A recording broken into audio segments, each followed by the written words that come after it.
Bagaimana Ustadz konsep Islam dalam rumah tangga? Tentu saja berbeda antara konsep Islam dalam rumah tangga dengan konsep Barat dalam rumah tangga, dengan konsep selain Islam dalam rumah tangga. Maka kadang-kadang kenapa rumah tangga tuh hancur? Karena konsepnya nggak jelas. Ini mau dibuat konsep apa? Gitu kan ya. Ini kita lagi mau masak nih, tapi kita nggak tahu konsepnya apa nih masakannya ini. Pokoknya yang ada kita goreng aja semua, ya udah bubar. Jelas ya, karena konsepnya dia nggak ngerti. Contoh misalnya konsep rumah tangga Barat, kira-kira konsep rumah tangganya apa? Kenapa orang mau menikah di Barat? Saling berbagi, apalagi bebas. Nggak bebas. Kalau bebas mereka nggak mau nikah. Kenapa orang Barat nikah?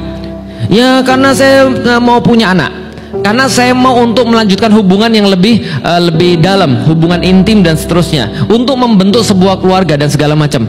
Itu cuma itu aja. Makanya orang Barat begitu dia berubah, maka konsepnya semuanya hilang. Contoh ya, kenapa orang Barat sekarang nggak mau nikah lagi? Kenapa saya harus nikah? Saya bisa jajan di luar, paham ya? Jadi konsepnya nggak berlaku lagi di keluarga. Untuk apa lagi ada keluarga? Nggak ada guna lagi dong.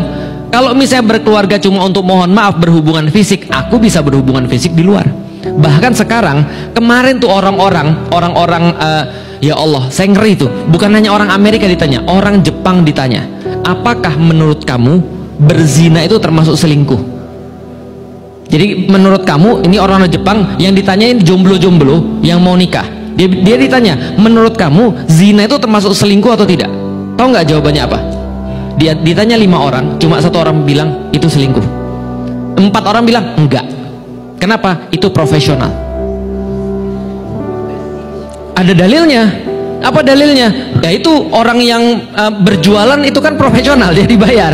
Nah kalau kita bayar dia berarti itu nggak selingkuh. Loh konsepnya apa ini? Paham nggak? Maksudnya jadi berkeluarga bagi mereka itu cuma hubungan fisik, apalagi cuma untuk menafkahi, cuma untuk apa? Mempunyai anak dan seterusnya. Maka begitu orang-orang Barat menikah, dia nggak jelas konsepnya, nggak jelas juga keluarga yang mau diwujudkan. Itu yang bisa kita lihat. Apalagi misalnya konsep-konsep berkeluarga yang lain.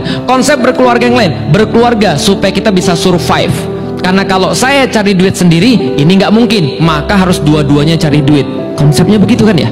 Maka mereka nggak ada pembagian tugas, dua-duanya sama-sama cari duit. Urusan anak nanti, yang penting kita punya duit dulu. Karena keluarga itu bukan untuk apapun kecuali kita saling support dalam bidang finansial.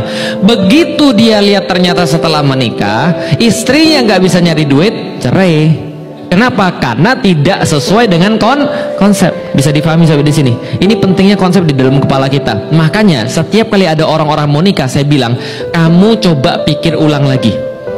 Coba tanya sama calon pasanganmu itu, kamu nikah tuh untuk apa? Kalau seandainya kamu nggak ngerti nikah untuk apa, maka pasti ada banyak masalah. Loh kenapa bisa gitu? Yang ngerti aja banyak masalah. Gitu kan ya. Saya tuh ngerti nikah insya Allah, terus emang nggak ada masalah sama istri saya? Banyak, gitu kan ya. Apalagi yang nggak ngerti.